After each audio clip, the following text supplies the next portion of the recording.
Липсват ли ти приятелите и семейството от България?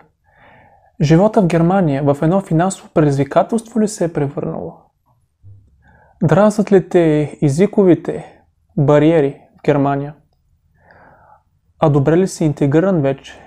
Бил ли си и продължаваш да бъдеш дискриминиран?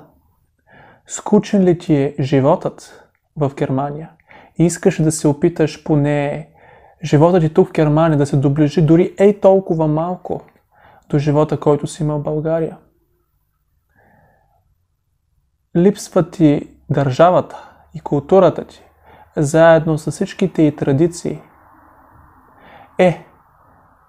Ако живееш в Германия и си изпитвал едно от поне тези неща, тези усещания, и не искаш това нещо да продължава така, и не искаш ти да продължаваш да ставаш с нежелание всяка сутрин, да се настроиш по съвсем различен начин, така че да останеш горд и достоен на себе си, като българин, и да подхраниш твоето ментално съзнание, както и твоето ментално здраве, така и на твоите близки хора.